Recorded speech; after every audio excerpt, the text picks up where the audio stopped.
Hello friends, నా ఛానల్కి స్వాగతం అండి. ఈరోజు నేను మీకు చందమామ కథల్లో బేతాళ కథ చదివి వినిపిస్తున్నానండి. ఈ కథ పేరు ముగ్గురు కన్యలు.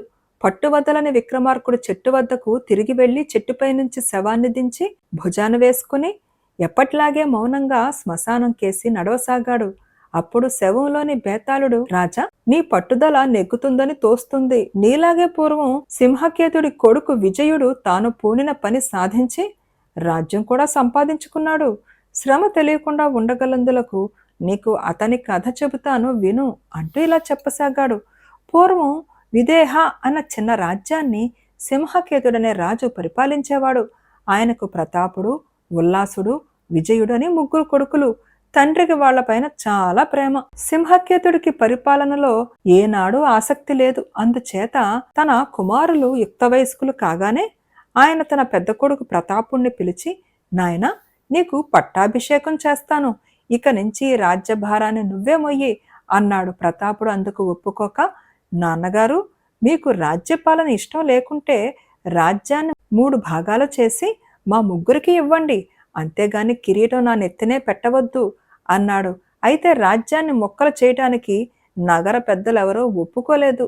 వారంతా రాజ్యసభ జరిపించి కర్తవ్యం గురించి చర్చించారు. చర్చ కొంచెం సేపు జరిగిన మీదట పెద్దలలోకెల్లా వృద్ధుడు లేచి, నేను చెప్పినట్టు చేసినట్టయితే ఈ సమస్య తీరిపోతుంది. ముగ్గురు రాజకుమారులను 3 విలువగల వస్తువులను సాధించుకుని రమ్మని దేశాల మీదకి పంపుదాం. ముగ్గురులో ఎవరు హెచ్చు విలువగల దాన్ని సాధించుకు వస్తే అతనికే పట్టం కట్టుదాం అన్నాడు. ఈ ఆలోచనకు పెద్దలు సమ్మతించారు. రాజకుమారులు కూడా ఈ సూచనను ఆమోదించారు. ఆ రోజే వారు దేశాటనకు బయలుదేరారు. ఆ రాత్రికి వారు ఒక అరణ్యంలో చిక్కుకుపోయారు. చేసేది లేక వాళ్ళు ఏ చెట్టు కిందనో ఆకులు పరిచి పక్కలు తయారు చేసుకుని వాటి మీద ఆ రాత్రి నిద్రపోవడానికి సిద్ధపడ్డారు. ఆ సమయంలో అక్కడికి ఒక ముని వచ్చి, నాయనలారా, మీరిక్కడ పండుకోవటం అంత క్షేమం కాదు. దగ్గరలోనే నా కుటీరం ఉన్నది. మీరు అక్కడికి వచ్చి విశ్రమించండి అన్నాడు. వాళ్ళు మునీశ్వరుడికి కృతజ్ఞత తెలుపుకుని ఆయన వెంట ఆయన ఉండే కుటీరానికి వెళ్ళి అక్కడ ఆయన వారి కోసం ఏర్పాటు చేసిన జింక చర్మాల మీద పడుకుని సుఖంగా నిద్రపోయారు. మర్నాడు తెల్లవారేసరికి వారికి కుటీరం గోడ మీద 3 కన్యల చిత్తరువులు కనిపించాయి. ఆ కన్యలు ఎంతో అందంగా ఉన్నారు. అయితే వారు ధరించిన దుస్తులు మాత్రం భేదంగా ఉన్నాయి. ఒకటి ధరించిన దుస్తులు బంగారం రంగులోనూ, రెండవది ధరించినవి వెండు రంగులోనూ, మూడవది ధరించినవి ఇనుము రంగులోనూ ఉన్నాయి. ఆ చిత్తరువులను చూస్తుంటే ముగ్గురు కన్యకల మీద మోహం పుట్టుకొచ్చింది. పెద్దవాళ్ళిద్దరూ తాము కోరిన కన్యలు సప్త సముద్రాల అవతల ఉన్నా సరే వెతికి పెళ్లాడతామని బయలుదేరడానికి సిద్ధమయ్యారు. కానీ 3వ వాడైన విజయుడు, తొందర దేనికి, ఈ కన్యల జాడ మునీశ్వరుడు ద్వారా తెలుసుకుంటే మన పని మరింత తేలిక అవుతుంది కదా అని చెప్పి వారిని వారించాడు. రాజకుమారుల కన్నా ముందే లేచి అరణ్యంలోకి వెళ్ళిపోయిన మునీశ్వరుడు జాము పొద్దెక్కి తన పర్ణశాలకు తిరిగి వచ్చాడు. ఆయన వచ్చిన సంగతి కూడా గ్రహించక రాజకుమారులు తాము మోహించిన కన్యల చిత్తరువులకేసే చూస్తున్నారు. తదేకంగా ఆ చిత్తరువులను చూస్తున్నారెందుకు? ఆ కన్యలు లభ్యం అయ్యేవాళ్లు కారు. వారి వద్దకు పోవటం అపాయకరం అన్నాడు మునీశ్వరుడు వాళ్లతో. స్వామి, ఈ కన్యల కొరకు మేము ప్రాణాలర్పించటానికైనా సిద్ధంగానే ఉన్నాం. వారెక్కడ ఉండేది మీరు చెప్పండి అన్నారు రాజకుమారులు. చెప్పమంటే చెబుతాను. మీరు వారున్న చోటకు వెళ్ళవచ్చు గాని ప్రాణాలతో తిరిగి రారు అన్నాడు మునీశ్వరుడు.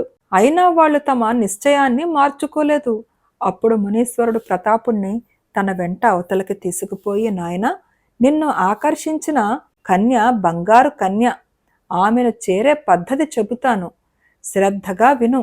నువ్వు ఇప్పుడే బయలుదేరి తిన్నగా పడమటి దిక్కుగా వెళ్ళు. సూర్యాస్తమయం వేళకు నీకు ఒక సెలయేరు తగులుతుంది.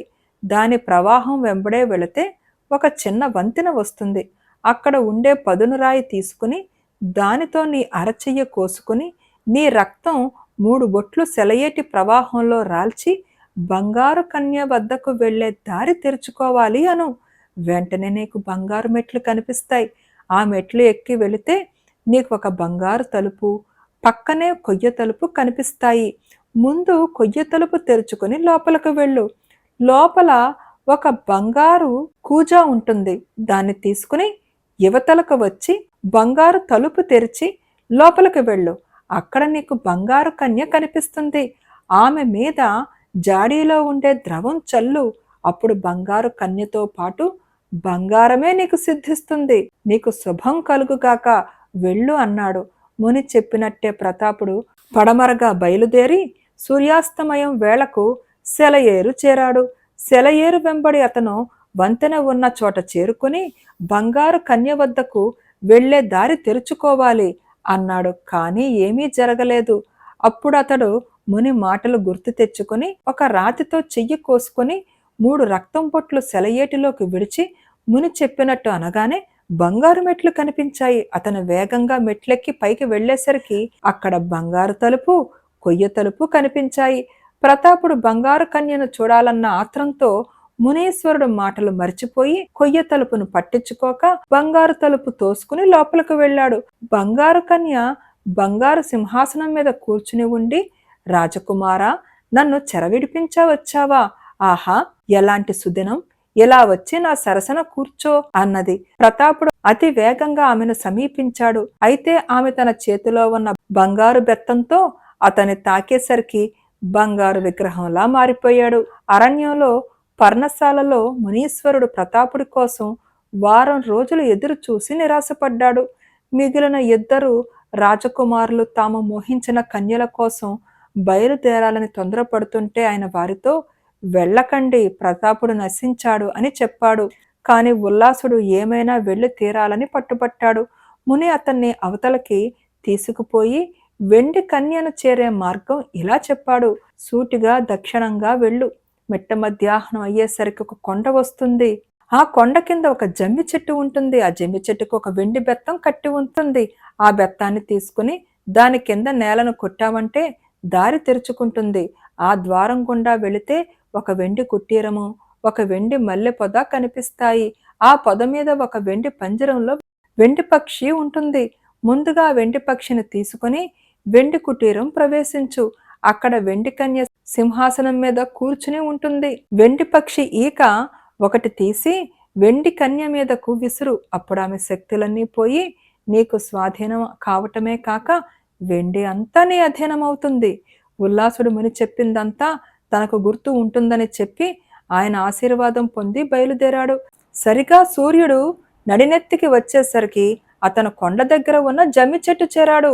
దానికి వేలాడుతున్న వెండి బెత్తాన్ని ఊడదీసి అతను నేల మీద కొట్టేసరికి సొరంగం ఏర్పడింది.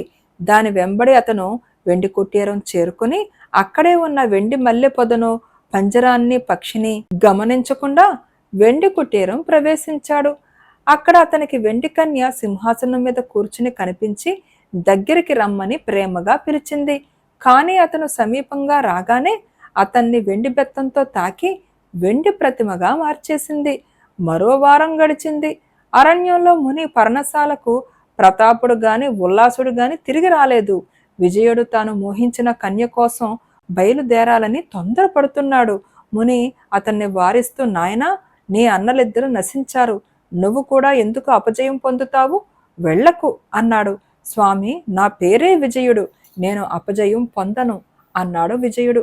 నీకు వెళ్ళాలని పట్టుదలగా ఉంటే ఉత్తరంగా వెళ్ళు. సూర్యోదయం అయ్యేసరికి నువ్వు ఒక కందకాన్ని చేరుకుంటావు. అక్కడ నీకు ఒక ఉక్కు కుటీరము, ఒక పూరి గుడిస కనిపిస్తాయి.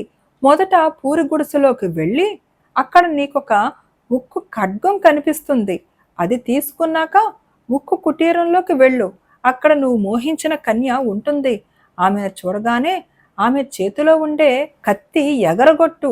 అప్పుడు ఆమె నీకు వశం కావటమే కాక ఉక్కు కూడా నీకు వశం అవుతుంది. విజయుడుగా తిరిగిరా అన్నాడు మునీశ్వరుడు. విజయుడు ఉత్తరంగా బయలుదేరి సూర్యోదయం వేళకు ఒక లోతైన కందకం చేరుకున్నాడు. అక్కడే అతనికి ఒక ఉక్కు కుటీరము, పూరి గుడిసె కనిపించాయి. అతను ముందుగా పూరి గుడిసె ప్రవేశించి అక్కడ ఉన్న ఉక్కు ఖడ్గాన్ని తీసుకుని ఉక్కు కుటీరంలోకి వెళ్ళి సింహాసనం మీద ఉన్న ఉక్కు కన్యను చూశాడు. ఆమె కూడా అతన్ని ప్రేమగా దగ్గరికి పిలిచింది. అతను ఆమెను సమీపిస్తూనే తన ఉక్కు కత్తితో ఆమె చేతిలోని కత్తిని ఒక్క దెబ్బ కొట్టి విరిచి కింద పడేశాడు. వెంటనే ఆ కన్య పరిసరాల్లో ఉన్న మాయ అంతా విచ్చిపోయింది. గుడిసెలు రెండు మాయమయ్యాయి. ఉక్కు కన్య అతన్ని తన భర్తగా స్వీకరించింది. బంగారు కన్య, వెండి కన్య ఎక్కడ ఉండేది ఉక్కు కన్య ఎరుగును. వారామె అక్కలు. ముగ్గురు శాపగ్రస్తులైన వాళ్లే. ఉక్కు కన్య సహాయంతో విజయుడు వారున్న ప్రదేశాలకు వెళ్ళి బంగారు కన్యకు, వెండి కన్యకు శాప విముక్తి కలిగించి అన్నలను తిరిగి బ్రతికించుకున్నాడు. తరువాత ముగ్గురు రాజకుమారులు తమ భార్యలతో సహా మునీశ్వరుడు కుటీరానికి వచ్చి ఆయనకు తమ కృతజ్ఞతలు చెప్పుకొని తమ దేశానికి తిరిగి వచ్చారు. రాజకుమారులు తెచ్చుకున్న కన్యల అద్భుత సౌందర్యం చూసి అందరూ ఆశ్చర్యపడ్డారు. రాజు వారందరికీ అమిత వైభవంగా పెళ్లిళ్లు చేసి రాజ్యార్హత నిర్ణయించడానికి సభ చేశాడు. రాజు పెద్దలతో, నా కొడుకులు నా కోరికపై వెళ్ళి తమ తమ శక్తులకు తగినట్టుగా అపూర్వమైన వస్తువులు సాధించుకు వచ్చారు. ప్రతాపుడు బంగారం సాధించాడు, ఉల్లాసుడు వెండి సాధించాడు, విజయుడు ఉక్కు సాధించాడు. వీరిలో ఎవరికి పట్టం కట్టాలో నిర్ణయించండి అని అన్నాడు. పెద్దల మధ్య కొంతసేపు చర్చ జరిగాక వారిలో వృద్ధుడు లేచి, మహారాజా, విజయుడికి పట్టం గట్టండి అన్నాడు. రాజు అలాగే చేశాడు. బేతాళుడు ఈ కథ చెప్పి, రాజా, వెలలేని బంగారము, విలువైన వెండి తెచ్చిన ప్రతాప ఉల్లాసులను కాదని ఆ వృద్ధుడు విజయుడికి ఎందుకు పట్టం కట్టమన్నాడు? తన అన్నలు విఫలులైన చోట అతను విజయం సాధించాడనా? అతనిలో నిజంగా రాజ్యార్హత ఉన్నదా? ఈ సందేహాలకు సమాధానాలు తెలిసి కూడా చెప్పకపోయావో నీ తల పగిలిపోతుందని అన్నాడు. దానికి విక్రమార్కుడు, విజయుడు తన అన్నల విజయానికి సహాయపడ్డాడన్న విషయం పెద్దలు చర్చించినట్టు కనపడదు. ఎవరేమి సాధించుకు వచ్చారన్నదే చర్చకు వచ్చింది. రాజకుమారులకు మొదట పెట్టిన పరీక్ష కూడా ఎవరు హెచ్చు విలువ గల దాన్ని సాధించుకు వస్తారన్నదే. పెద్దవాడు బంగారము, రెండోవాడు వెండి సాధించారు. అవి విలువైనవే కానీ దేశానికి వాటి వల్ల ప్రయోజనం చాలా తక్కువ. వాటితో పోలిస్తే ఉక్కు విలువ ఎంతో హెచ్చు. వ్యవసాయ పరికరాలన్నిటికీ ఉక్కు కావాలి. దేశ రక్షణకు ఆయుధాలు తయారు చేయాలంటే ఉక్కు అవసరం. వెండి బంగారాలు వ్యక్తుల విలువ పెంచవచ్చు కానీ దేశం విలువ, రాజ్యం బలము ఉక్కు మీదనే ఆధారపడి ఉన్నాయి. అందుకే విజయుడు రాజ్యార్హుడయ్యాడు. అన్నలతో పోలిస్తే అతను రాజ్యార్హుడే. అన్నలు తాము మోహించిన కన్యల కోసం ఆత్రపడి ముని చెప్పినట్టు చెయ్యక అపజయం పొందారు. తమ చేతిలో ఉన్న విజయాన్ని కూడా సాధించలేకపోయారు. ఈ లోపం విజయుడిలో లేదు అని చెప్పాడు. రాజుకు ఈ విధంగా మౌనభంగం కలగగానే బేతాళుడు శవంతో సహా మాయమై మళ్ళీ చెట్టెక్కాడు. నచ్చిందా ఈ కథ? కథ నచ్చితే తప్పకుండా లైక్ చేయండి, షేర్ చేయండి అండ్ ప్లీజ్ కామెంట్ కూడా పెట్టండి. మీ కామెంట్స్ నాకు చాలా వాల్యుబుల్ అండి. And thank you.